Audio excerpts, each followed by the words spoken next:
اللہ تعالیٰ کی محبت سے متعلق کہانی۔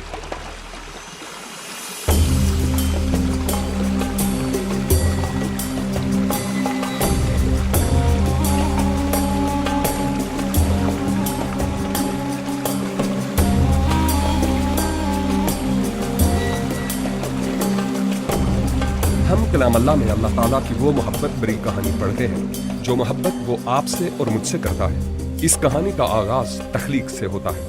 اللہ تعالیٰ نے ارض و سما اور جو کچھ ان میں ہے پیدا کیا۔ اللہ تعالیٰ نے جو کچھ پیدا کیا وہ سب اچھا اور کامل تھا۔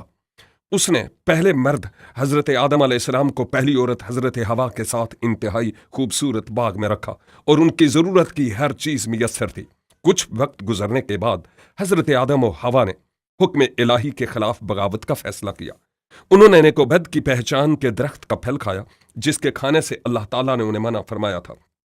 اس بغاوت کے نتیجے میں موت، شرمندگی اور دکھ دنیا میں راج کرنے لگے اور اس کے نتیجہ میں ان کے اور اللہ تعالیٰ کے بیچ میں دوری پیدا ہو گئی۔ اس بغاوت کے سبب سے نہ صرف ان کی بلکہ نسل انسانی کی فطرت بھی گناہ آلودہ ہو گئی۔ آپ ساری دنیا بے منزل و نا امید ہے اور خدا کی حضوری سے خارج، لیکن اللہ تعالیٰ جو سراپا محبت اور غفور و رحیم ہے، اس کا نسل انسانی کے لیے ایک عظیم منصوبہ تھا۔ اللہ تعالیٰ نے اپنی محبت کے اس منصوبے کو اپنے کلام میں انبیاء پر ظاہر فرمایا ہے۔ ان میں سے سب سے پہلے نبی حضرت ابراہیم علیہ السلام تھے۔ جب اللہ تعالیٰ نے انہیں حکم دیا کہ اپنے بیٹے کو قربان کر تو انہوں نے فرما برداری کی۔ پیشتر اس کے کہ حضرت ابراہیم اپنے بیٹے کو قربان کرتے، اللہ تعالیٰ نے ایک قربانی مہیا کر کے ان کی جان بچائی۔ یہ مینڈا اللہ تعالیٰ کی طرف سے مستقبل میں آنے والی قربانی مسیحا یعنی حضرت عیسیٰ المسیح کی قربانی کی ایک علامت تھی۔ مسیحا کی آمد سے سینکڑوں سال پیشتر اللہ تعالیٰ نے انبیاء کی معرفت بتایا کہ خدا کا مسیحا آئے گا۔ مثلا اللہ تعالیٰ نے حضرت اشعیاء علیہ السلام کی معرفت فرمایا، لیکن خداوند آپ تم کو ایک نشان بخشے گا، دیکھو ایک کنواری حاملہ ہوگی اور بیٹا ہوگا اور وہ اس کا نام خداوند ہمارے ساتھ ہے رکھے گی۔ اللہ تعالیٰ نے ایک اور نبی حضرت میکا علیہ السلام کی معرفت فرمایا، لیکن اے بیت الحم افراتا، اگرچہ تو یہودا کے ہزاروں میں شامل ہونے کے لیے چھوٹا ہے، تو بھی تجھ میں سے ایک شخص نکلے گا اور میرے حضور اسرائیل کا حاکم ہوگا، اور اس کا مصدر ہاں زمانہ سابق، ہاں قدیم الایام سے ہے۔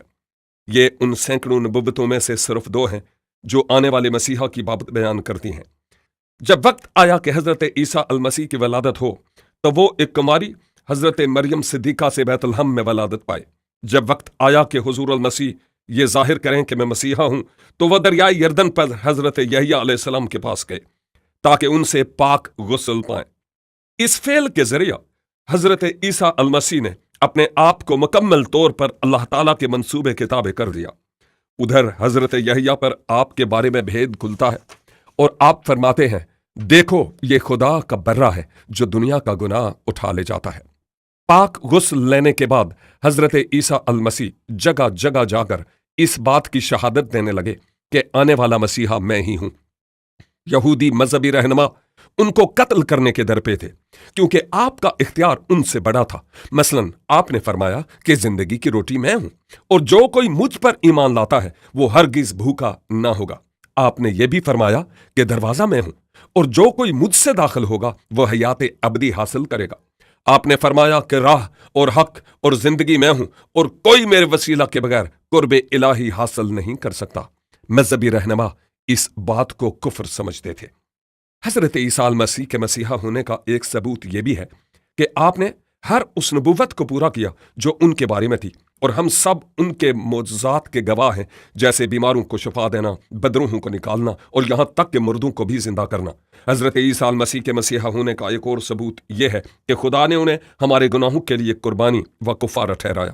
ہم انجیل شریف میں پڑھتے ہیں کہ کس طرح سے یہودی مذہبی رہنماؤں نے حضرت عیسیٰ المسیح کو رومیوں کے حوالہ کیا، جنہوں نے انہیں مصلوب کرنے کے ذریعہ سزائے موت دی، جو رومی دور میں انتہائی دردناک سزا تھی۔ مسیحا کی موت واقع ہونے کے بعد آپ کو دفن کر کے قبر پر مہر لگا دی گئی، لیکن وہ تیسرے دن جی اٹھے۔ آپ فاتح اجل ہوئے اور گمراہ نسل انسانی کی گناہ آلودہ فطرت کی وجہ سے موت کو شکست دے دی۔ یہ وہ بڑی قربانی ہے جو اللہ تعالیٰ نے ہمارے لیے مہیا کی۔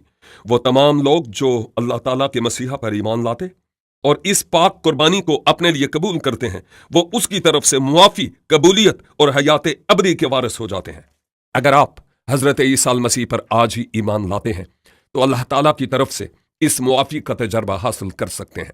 ہم کلام اللہ میں پڑھتے ہیں کہ زمانے کے آخر پر وہ مسیحا روز قیامت کو عدالت کرنے کے لیے تشریف لائیں گے۔ آپ اللہ تعالیٰ کے حضور ان سب کو قبول فرماتے ہیں جو آپ کی محبت کو قبول کرتے ہیں، لیکن جو اس محبت اور نجات کی بخشش کو رد کرتے ہیں وہ خدا سے دور ہو کر ہمیشہ کے لیے نار جہنم میں ہوں گے، جہاں ایسا عذاب ہے جو کبھی ختم نہیں ہوتا۔ اللہ تعالیٰ کی بابت یہ وہ کہانی ہے جو آسمانی کتب میں بیان کی گئی ہے، اور اب جب آپ نے پیغام حیات سنا تو آپ کیا کریں گے؟ حضرت عیسیٰ المسیح نے فرمایا کہ جو مجھ پر اور میرے بھیجنے والے پر ایمان لاتا ہے ہمیشہ کی زندگی اس کی ہے، اور اس پر سزا کا حکم نہیں، کیونکہ وہ موت سے نکل کر زندگی میں داخل ہو گیا ہے۔